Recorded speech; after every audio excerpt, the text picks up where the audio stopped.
Hello friends, कैसे हैं आप सभी। तो उम्मीद है आप सभी अच्छे होंगे। तो आज से अब आपको सेकंड सेमेस्टर मैथ की बिल्कुल भी टेंशन नहीं लेनी है, क्योंकि आज से मैं आपकी पूरी मैथ यहां पर डिटेल में कवर कराने वाला हूं।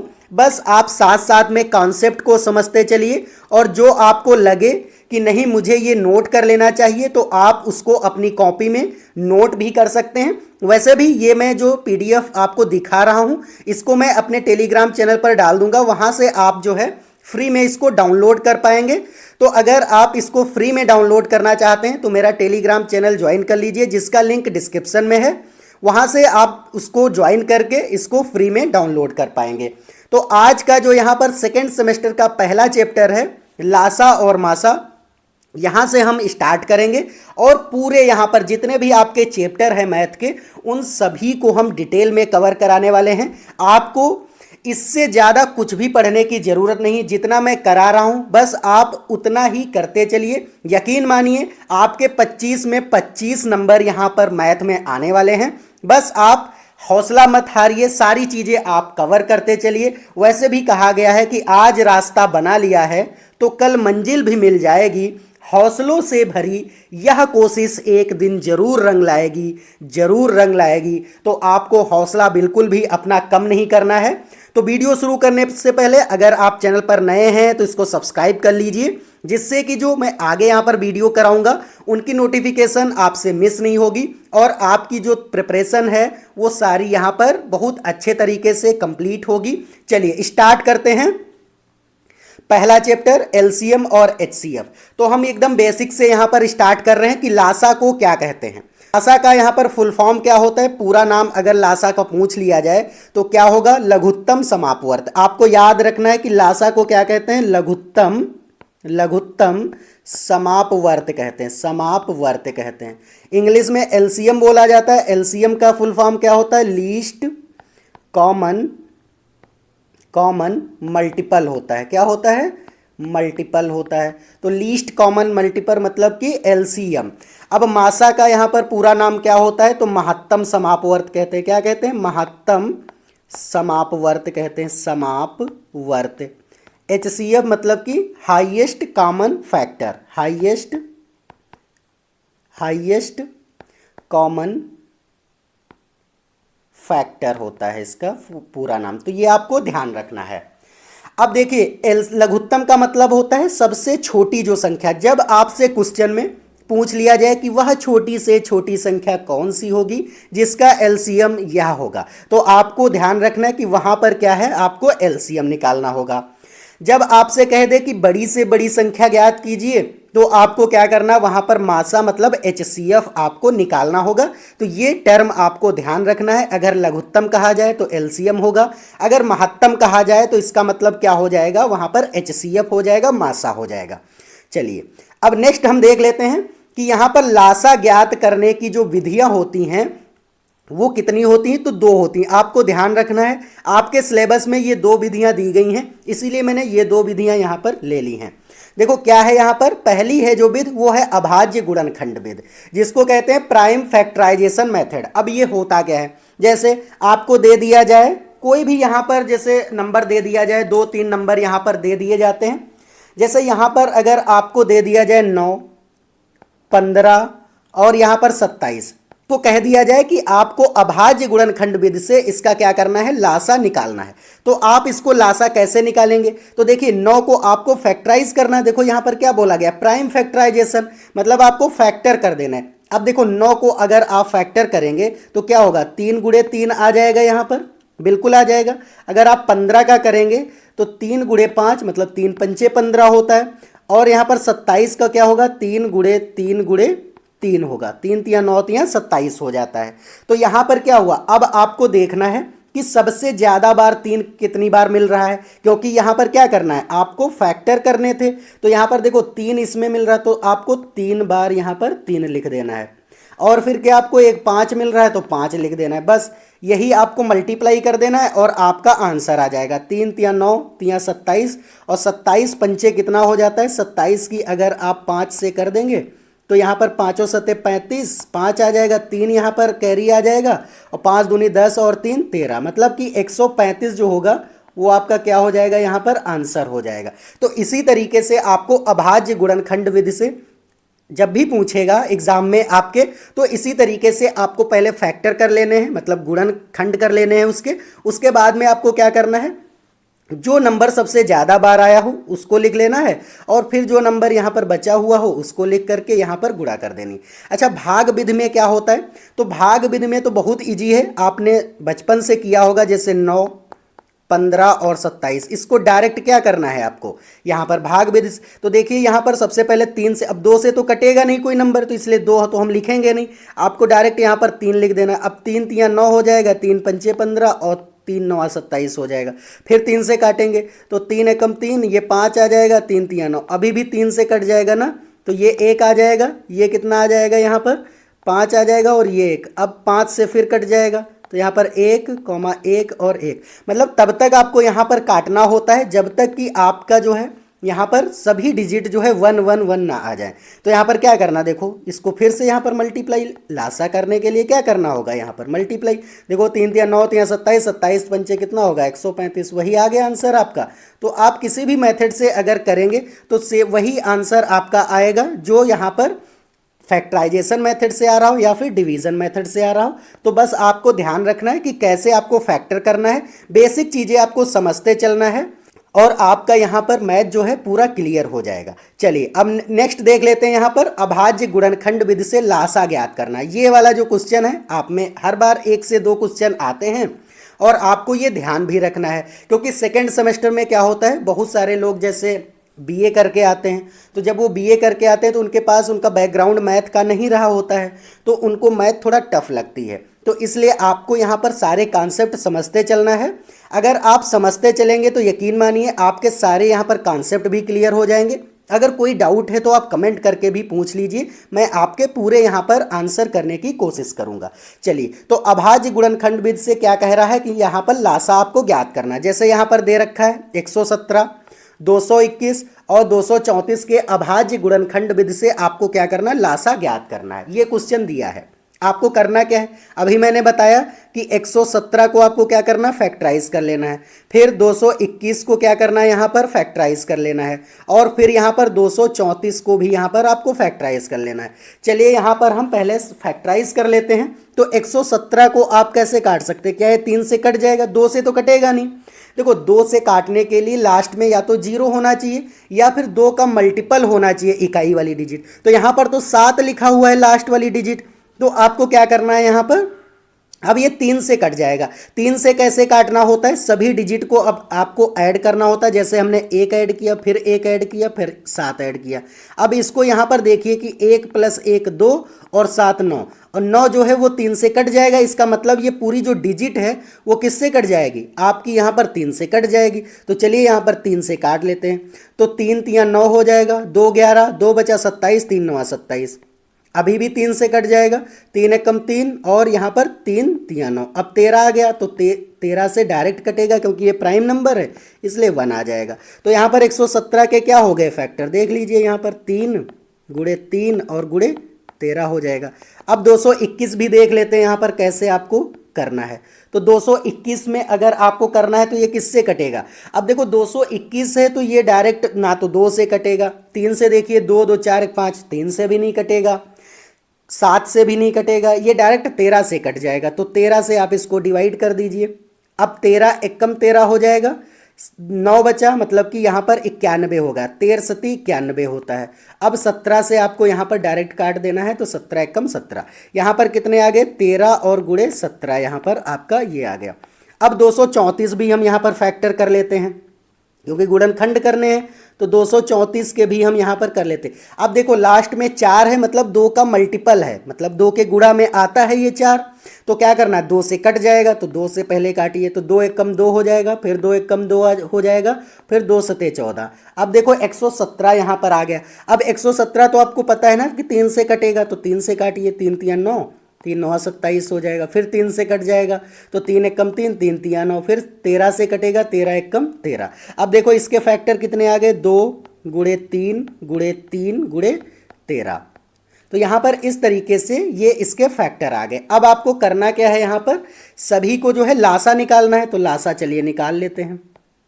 तो यहाँ पर लासा क्या हो जाएगा, चलिए देख लेते हैं। तो देखो लासा यहाँ पर आपका हो जाएगा, यहाँ पर देखिए 3 कितनी बार है, तो 3 सबसे ज़्यादा बार किसमें है, यहाँ पर 2 बार है। तो इसको हमें लिख देना है 3 की पावर 2 या फिर 3 गुणे 3 आपको लिख देना है।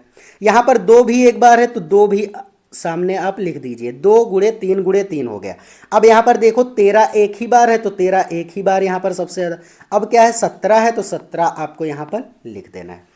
अब सभी की आपको क्या करना है, मल्टीप्लाई कर देनी है और कुछ करना ही नहीं है। तो चलिए मल्टीप्लाई कर देते हैं। तो जब आप यहाँ पर मल्टीप्लाई करेंगे तो 2 गुणे 2 मतलब 2 गुणे 3 मतलब 2 तियाँ 6 और 6 तियाँ 18। अब 18 हो गया ये, तो 18 गुणे 13 गुणे 17 ये आ जाएगा। अब यहाँ पर देखो क्या है, 13 की अगर आप यहाँ पर कर लीजिए तो यहाँ पर कितना हो जाएगा, 18 को ऐसे रखिए, 17 और 13 की पहले कर लेते हैं, है ना। तो 13 सती 91 होता है, एक आ जाएगा, 9 यहाँ पर क्या आ जाएगा आपका हासिल आ जाएगा, कैरी आ जाएगा। 13 कम 13, 13 और 9 यहाँ पर कितना हो जाएगा, 13 और 9, 9 3 12 22 यहाँ पर हो जाएगा। तो 221 आ गया। अब 221 की अगर आप यहाँ पर 18 से मल्टीप्लाई करेंगे, चलिए कर लेते हैं यहाँ पर गुणा। तो 8 एकम 8 हो जाएगा, 8 दूनी 16 हो जाएगा, एक हासिल आ गया।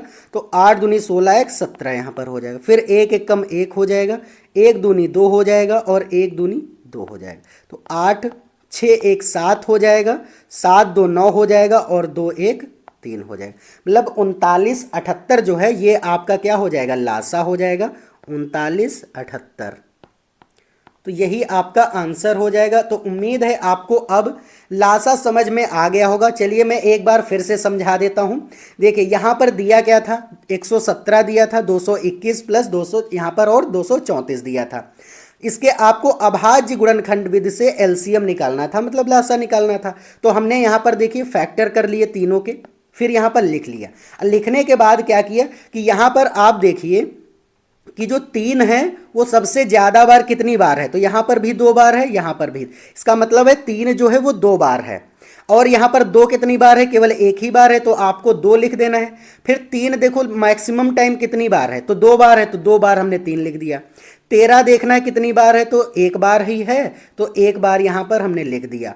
फिर यहाँ पर देखना है 17 यहाँ पर एक ही में है, तो 1 बार यहाँ पर लिख दिया। देखो करना क्या होता है, आपको यहाँ पर 2 बार, जैसे 13 यहाँ पर और 13 यहाँ लिखा, तो ये 2 बार नहीं लिखना है आपको, यहाँ पर 2 बार ना लिख करके केवल 1 बार लिखना है। क्योंकि यहाँ पर रिपीट देखना, अगर इसमें 13 एक और बार लिखा होता है तब आपको यहाँ पर और 1 बार लिखना होता है, नहीं तो यहाँ पर आपको एक ही बार 13 जो है वो लिखना होता है। तो इस तरीके से आपको क्या करना है, सॉल्व कर लेना, फिर आपको मल्टीप्लाई कर लेना, आपका आंसर आ जाएगा।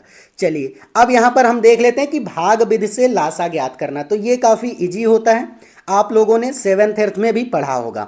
चलिए यहां पर हम भाग विधि से देख लेते हैं कि लासा कैसे निकाला जाता है।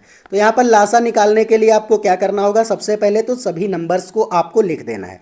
जैसे हमने 121 लिख दिया कॉमा लगा के, 286 लिख दिया कॉमा लगा के, 418 लिख दिया। अब आपको क्या करना है, यहाँ पर देखना है कि कौन सी डिजिट से कोई भी अगर 2 से कट रहा होगा, जैसे कि यहाँ पर ये भी 2 से कट रहा है, ये भी 2 से कट रहा है, तो सबसे पहले हम किससे काटेंगे, 2 से काटेंगे। मतलब छोटी संख्या से सबसे पहले काटना होता है 2 से। अगर कोई भी संख्या 2 से नहीं कट रही तो उसको 3 से काटना है, 3 से नहीं कट रही तो 4 से काटना है। तो इसी तरीके से आपको सॉल्व करना है। चलिए देख लेते हैं, यहाँ पर अब 2 से कट रहा है तो देखो 121 तो कटेगा नहीं, आपको डायरेक्ट यहाँ पर उतार देना है। अगर वो नहीं कट रहा है पूरी तरीके से नंबर, तो उसको डायरेक्ट नीचे उतार देना है। अब देखिए 286 तो कट जाएगा 2 से, 2 एकम 2, 2 चौके 8 और 2 तियाँ 6, यहाँ पर इस तरीके से कट जाएगा। अब यहाँ पर देखिए 418 भी कट जाएगा, 2 दूनी 4 और 2 नवा 18 यहाँ पर हो जाएगा। अब क्या हो जाएगा, यहाँ पर देखिए अब लास्ट में क्या 0 या फिर 2 दिख रहा है, तो नहीं दिख रहा है। तो इसका मतलब है कि अब ये जो डिजिट सभी हैं ये आपकी 2 से तो कटेगी नहीं। अब आपको देखना क्या 3 से कटने वाली हैं, तो 3 से भी नहीं कटने वाली हैं, 4 से भी नहीं, 5 से 6 7 8 9 10 11 से कट जाएंगी, क्योंकि 11 की टेबल में 121 आता है। तो यहाँ पर क्या हो जाएगा, 11 से काटिए, 11 अगर हम 121 हो जाएगा। फिर 11 से काटेंगे तो 11 एकम 11 हो जाएगा, ये 3 बचा, 11 3 14 होता है। तो यहाँ पर कितना 3 33 हो गया, 11 3 33 हो जाएगा। इसको भी काटेंगे तो ये कट जाएगा आपका 11 एकम 11, 9 बचा 99, 11 99 हो जाएगा। अब आपको क्या करना है, अभी भी 11 से ये कट जाएगा तो फिर से 11 से काट दीजिए आप, तो 11 एकम 11 हो जाएगा। 13 तो कटेगा नहीं पूरी तरीके से, 19 भी नहीं कटेगा, तो डायरेक्ट आपको ऐसे लिख देना है। अब आपको 13 से काटना है, तो एक आ गया, फिर एक आ गया, क्योंकि ये प्राइम नंबर है 13, तो यहाँ पर ये नहीं कटेगा। अब आपको क्या करना है, 19 से डायरेक्ट काट देना है। सभी को आपको लास्ट में एक एक एक लाना है। अब देखिए यहाँ पर लासा आपको निकालना है, तो क्या करना है, यहाँ पर आपको सभी को मल्टीप्लाई कर देना है। तो 2 गुणे 11 गुणे 11 गुणे 13 गुणे 19 यहाँ पर हो जाएगा। अब आपको इसको क्या करना है, डायरेक्ट मल्टीप्लाई कर देना, आपका यहाँ पर क्या आ जाएगा, आंसर आ जाएगा। चलिए देख लेते हैं यहाँ पर किस तरीके से आंसर आएगा। तो देखो 11 गुणे 11 कितना होगा, 121 हो जाएगा। तो यहाँ पर आपको 2 गुणे 121 लिख देना है, और गुणे 13 गुणे 19 यहाँ पर हो जाएगा। अब देखो 121 की अगर हम 2 से करेंगे तो कितना हो जाएगा, 2 एकम 2, 2 दूनी 4 और 2 एकम मतलब 242 गुणे 13 गुणे 19। अब इसकी क्या करनी, 242 की पहले हम 13 से कर लेते हैं, तो यहाँ पर कर लेते हैं 242 को 13 से यहाँ पर पहले हम मल्टीप्लाई कर लेते हैं। तो देखो हम 13 की तो हमें टेबल आती है, मतलब उसका पहाड़ा आता है, तो हम डायरेक्ट 13 से इसको मल्टीप्लाई कर लेंगे। आप चाहें तो यहाँ पर पहले 3 से करिए, फिर 1 से भी कर सकते हैं, तो हम डायरेक्ट 13 से कर लेते हैं। तो 13 दूनी 26 के 6, 2 हासिल आ जाएगा। फिर 13 चौके 52, 52 और 2 कितना हो जाएगा, 54 हासिल आ जाएंगे आपके 5 यहाँ पर। और 13 दूनी 26, 26 और 5 31 हो जाएगा। अब यहाँ पर 31 46 आ गया। अब 19 से करना है, तो 19 से डायरेक्ट हम कर लेते हैं। तो यहाँ पर जैसे 19 की अगर हमें टेबल नहीं आती है, तो हम पहले 9 से करेंगे, फिर किससे कर लेंगे, 1 से कर लेंगे। तो चलिए कर लेते हैं पहले 9 से। तो 9 छाक 54 हो जाएगा, 4 हासिल लगे 5, 9 चौक 36 और 36 और 5 41 हासिल लगे 4 यहाँ पर। 9 एकम 9, 9 और 4 13 हो जाएगा, हासिल 1 आ जाएगा यहाँ पर। तो आपको 1 लिख देना है यहाँ पर हासिल, और फिर क्या हो जाएगा, 9 तियाँ 27 और 1 28 हो जाएगा। अब देखो 1 से करना, तो 1 छक्का 6, 1 चौके 4, 1 एकम 1 और 1 तियाँ 3। अब क्या करना है, यहाँ पर तो कुछ है नहीं, तो इसको क्रॉस कर दीजिए, मतलब कि 4 यहाँ पर आ जाएगा, 6 1 7 आ जाएगा, 4 3 7 आ जाएगा, 8 1 9 और 3 2 5, मतलब 59 77 4 कितना आ जाएगा यहाँ पर, 59 77 4। तो यहाँ पर आपको इसका आंसर लिख देना है 59 77 और 4। यही आपका क्या हो जाएगा, आंसर हो जाएगा, यही एलसीएम हो जाएगा। तो उम्मीद है आपको अब अच्छे से समझ आ रहा होगा। अगर आपको ये वीडियो अच्छा लग रहा है तो वीडियो को लाइक कर दीजिए, और चैनल पर नए हैं तो सब्सक्राइब कर दीजिए।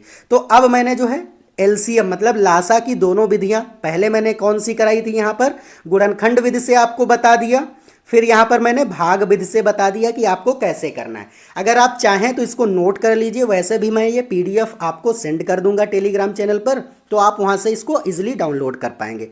चलिए अब यहाँ पर हम मासा का देख लेते हैं। तो मासा की भी सेम विधियाँ होती हैं, अभाज्य गुणनखंड विधि होती है, और यहाँ पर आपकी जो होती है एक भाग विधि होती है। तो चलिए हम यहाँ पर मासा अगर आपसे पूछ लिया जाएगा कि आपको सॉल्व करना है, और वहाँ पर कंडीशन दे दी जाए कि अभाज्य गुणनखंड विधि से ही आपको यहाँ पर मासा ज्ञात करना है, निकालना है, तो चलिए कैसे करना है। तो देखो अभाज्य गुणनखंड विधि मतलब कि आपको फैक्टर ही करना है। तो सबसे पहले आपको 120 यहाँ पर लिख देना है, फिर क्या करना है, यहाँ पर आपको 144 लिख लेना है। इसी तरीके से आपको वहाँ पर सॉल्व करना है, जैसे सलूशन अगर आप करेंगे, क्योंकि ये ऑब्जेक्टिव में भी आ सकते हैं आपके, और 2 से 3 नंबर में भी आ सकते हैं। तो इस तरीके से आपको सॉल्व करना होगा। 204 हम यहाँ पर लिख देंगे। अब इनको क्या करना है, फैक्टराइज करना है। तो देखो ये नंबर 2 से कट जाएगा, क्योंकि लास्ट में 0 आपको दिख रहा है, तो 2 छंग 12 60 हो गया। फिर 2 से कट जाएगा, तो 2 तियाँ 6 30 आ गया।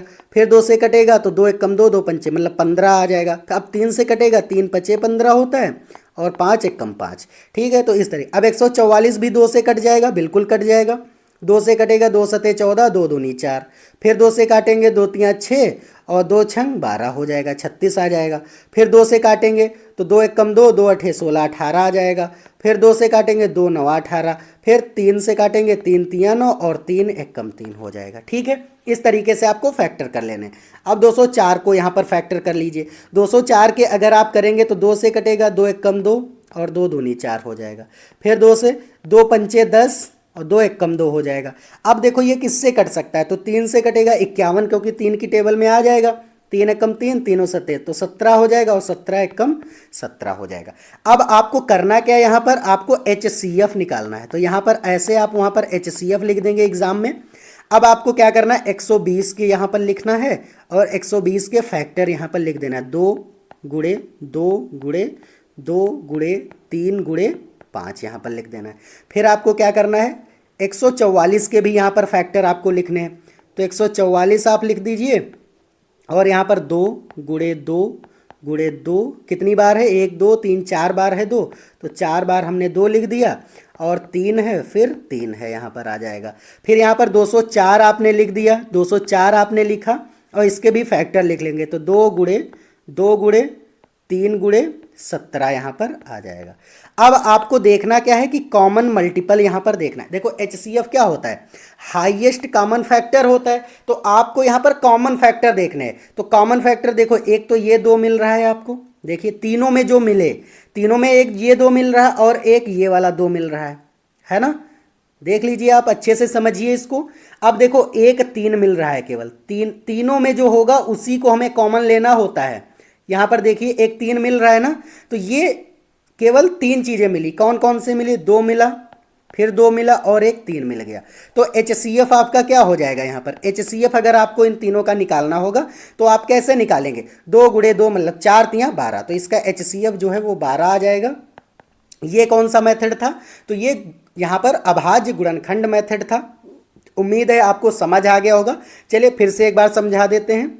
देखिए यहाँ पर इस तरीके से आपको नंबर दिए होंगे, फिर आपसे पूछा जाएगा कि HCF निकालिए, इसका मतलब कि मासा निकालिए। आपको तीनों के फैक्टर अलग अलग तीनों के फैक्टर कर लेने हैं, फिर आपको यहाँ पर उनके फैक्टर लिख देने हैं, फिर तीनों में जो नंबर कॉमन हो उसको आपको यहाँ पर कॉमन लेकर के बाहर लिख लेना है और वही आपका क्या हो जाएगा, मासा हो जाएगा। तो इसी तरीके से आपको यहाँ पर सॉल्व करने क्वेश्चन है। चलिए अब नेक्स्ट क्वेश्चन देख लेते हैं। भाग विधि से यहाँ पर HCF निकालना अगर आपसे आ जाए कि मासा जो है आपको भाग विधि से निकालना हो, वहाँ पर कंडीशन दे दी जाए। तो भाग आप तो जानते हैं, जैसे यहाँ पर 25 दे रखा है, अगर आपको 6 से करना है तो 6 चौक 24 जाता था, यहाँ पर शेष आ जाता था जो भी बचता था। इस तरीके से आप भाग देते थे। तो यहाँ पर जो है जो मासा आप भाग देंगे तो इसी तरीके से आप देंगे। जैसे आपको सबसे पहले सबसे छोटा नंबर तीनों में देखना है। अब तीनों में आप देखिए सबसे छोटा नंबर तो ये है ना। तो सबसे पहले इसको हम कहाँ लिखेंगे, 671 से ही हम क्या करेंगे, भाग दे देंगे किसको, उससे बड़ा जो नंबर होगा, मतलब जो बिल्कुल बीच का नंबर होगा, मिडिल का जो नंबर उससे बड़ा होगा उसको हम क्या करेंगे यहाँ पर लिख लेंगे। तो 781 है, इसको लिख लेंगे। अब ये कितनी बार चला जाएगा, तो एक बार में चला जाएगा। 671 एकम 671 हो जाएगा। तो 1 से 1 गया तो 0, 8 से 7 गया तो 1 और 7 से 6 गया तो 1, 110 शेष आया। अब आपको क्या करना, ये जो यहाँ पर आपने जिससे भाग दिया था उसको आपको यहाँ पर फिर से जो शेष आपका बचे उससे भाग देना है 671 को। अब ये कितनी बार जा सकता है, तो 6 बार ये जा सकता है। तो देखिए 6 0 0, 6 कम 6 और 6 कम 6 मतलब कि 660 यहाँ पर आ गया। अब कितना बचा, तो यहाँ पर बचा ये आपका 11। तो ये जब 11 यहाँ पर आ गया, अब आपको क्या करना है, फिर इससे जो शेष बचे उससे आपको भाग देते जाना है जब तक आपका शेष आता जाए। अब यहाँ पर आपने भाग किससे दिया था, 110 से, तो 110 से आप जो है इसको भाग दे दीजिए। अच्छे से समझिए कैसे करना इसको है। तो 11 से कितनी बार जाएगा, 11 दशमलव कितनी बार चला जाए, 110 होता है। तो बिल्कुल यहाँ पर ये कट गया। इसका मतलब जो 11 है वो यहाँ पर 1441 को भी अभी काटना है। तो अब आपको क्या करना है, 11 से ही क्या करना है, यहाँ पर 1441 को भी आपको यहाँ पर काटना है। देखिए क्या कटेगा, तो यहाँ पर 11 एकम 11 बार चला जाएगा, 11 एकम 11। तो यहाँ पर कितना आ जाएगा, कितना बचा है यहाँ पर, ये रह जाएगा 4 से 1 जाएगा तो 3, ये 34 हो गया। 11 तियाँ 33 हो जाएगा। बिल्कुल यहाँ पर 1 बचा, 11 हो गया। अब 11 एकम क्या हो जाएगा, 11 हो जाएगा। देखिए पूरा कट जाए। जिस नंबर से यहाँ पर पूरी तरीके से कट जाता है कोई भी डिजिट, जो तीनों डिजिट हैं वो अगर कट जाती तो वही उसका क्या हो जाता है, HCF हो जाता है, मासा हो जाता है। तो यहाँ पर आपका मासा कितना आ जाएगा, यहाँ पर 11 आ जाएगा। तो ये आपको यहाँ पर सॉल्व कर लेना है, इस तरीके से आपका यहाँ पर आंसर आ जाएगा। देखिए चलिए मैं यहाँ पर फिर से एक बार समझा देता हूँ कि कैसे आपको करना है। देखियो जैसे आपको यहाँ पर ये क्वेश्चन दिया होगा, आपको सबसे छोटा डिजिट जो है यहाँ पर लिख लेना है, फिर आपको क्या करना, उससे बड़ी डिजिट से आपको भाग दे देना है। जैसे 671 सबसे छोटा था यहाँ पर तीनों में, तो हमने इससे भाग दे दिया 781 को, एक बार में गया। 110 यहाँ पर क्या बचा, आपका शेष बचा। जो 110 बचा उससे आपने 671 जो यहाँ पर जिससे भाग दे रहे हो उससे फिर से आपको देना है यहाँ पर भाग। जब आपने भाग दिया तो 110 जो है 6 बार में गया, तो 6 बार में 660 हो गया, और ये आपका कितना बच गया, 11 यहाँ पर शेष बचा। अब 11 जो है यहाँ पर जिससे भाग दिया था उसको यहाँ पर लिख दिया, और जब तक कि पूरा ना कट जाए तब तक यही प्रोसेस आपको क्या करना है, फॉलो करना है। फिर जिससे यहाँ पर ये पूरी तरीके से कट जाए तो लास्ट वाला जो सबसे बड़ा डिजिट है उससे भी इसी डिजिट से जिससे आपने लास्ट में भाग दिया था, जो आपका पूरा डिजिट कट गया था उससे आपने भाग दिया, तो वो भी डिजिट यहाँ पर पूरा कट गया। इसका मतलब है कि जो 11 है उन सभी से यहाँ पर आपका मासा हो जाएगा HCF, मतलब हाईएस्ट कॉमन ये फैक्टर इसका बन जाएगा। तो इसीलिए यहाँ पर जो आंसर आ गया वो 11 आ गया। चलिए, तो अब आपको यहाँ पर लासा और मासा की दोनों यहाँ पर विधियाँ समझ आ गई होंगी, अभाज्य गुणनखंड विधि और यहाँ पर भाग विधि से। लासा भी मैंने बता दिया डिटेल में और मासा भी बता दिया। चलिए, अब हम इसके डायरेक्ट क्या कर लेते हैं, यहाँ पर क्वेश्चन कर लेते हैं। तो ये जो क्वेश्चन है ये मैं आपको कल वाली क्लास में कराऊंगा। ई प्रैक्टिस के लिए आपके होंगे क्वेश्चन। तो यहाँ पर आप लोग अगर नए हैं चैनल पर तो इसको सब्सक्राइब कर लीजिए। कल मैं यहाँ पर आपको पूरी तरीके से यहाँ पर प्रैक्टिस कराने वाला हूँ। ये जितने भी क्वेश्चन आपको दिखेंगे यहाँ पर HCF और LCM से जितने भी क्वेश्चन होंगे, जितने टाइप के यहाँ पर क्वेश्चन बनते हैं, जैसे आप देख सकते हैं यहाँ पर कि वह छोटी से छोटी संख्या बताइए जो 20, 25 और 40 से पूर्णतः विभाज्य हो जाए। जब इस तरीके के क्वेश्चन आप में मिलते हैं और आप क्या कर देते हैं, वहाँ पर आपसे यहाँ पर रॉन्ग हो जाते हैं। तो अगर आपने यहाँ पर अच्छे से समझ लिया है तो कल मैं यहाँ पर प्रैक्टिस कराऊंगा बहुत अच्छे तरीके से। पूरी यहाँ पर आपकी मैं प्रैक्टिस कराने वाला हूँ। तो अगर आप चैनल पर नए हैं तो ईमानदारी से इसको ज़रूर सब्सक्राइब कर लीजिए, क्योंकि मैं यहाँ पर सारी चीज़ें आपकी डिटेल में मैथ के साथ साथ और भी सब्जेक्ट यहाँ पर कवर कराने वाला हूँ। जैसे आपकी SST सामाजिक विज्ञान है, साइंस भी मैं पूरी कराने वाला हूं। तो बस आप मेरे एक चैनल से जुड़ जाइए, आपके यहां पर बहुत अच्छे मार्क्स आएंगे। यकीन मानिए, अगर आप सारे सब्जेक्ट यहां से देखते चलेंगे तो आपके यहां पर 92 से 93% आपके यहां पर जो है DLED में बनने वाले हैं। तो इसी तरीके से मैं आपकी तैयारी करवाऊंगा कि आपके अच्छे मार्क्स आ जाए। और अगर मैं अपनी बात करूं तो ये सारी चीज़ें स्ट्रेटजी मैंने भी यहाँ पर DLED किया है, और मेरा 2018 का यहाँ पर जो है DLED था। मैं आपको बता दूं, मेरे जो है 93% ओवरऑल बने थे चारों सेमेस्टर में। तो मैंने कौन कौन सी स्ट्रेटजी यहाँ पर अपनाई थी वो सभी मैं आपके साथ शेयर करूँगा आगे वाले वीडियो में। तो बिल्कुल यहाँ पर चैनल को जरूर सब्सक्राइब कर लीजिए। तो आज के लिए इतना ही है। चलिए, अब मिलते हैं नेक्स्ट वीडियो के साथ। तब तक के लिए जय हिंद, जय भारत।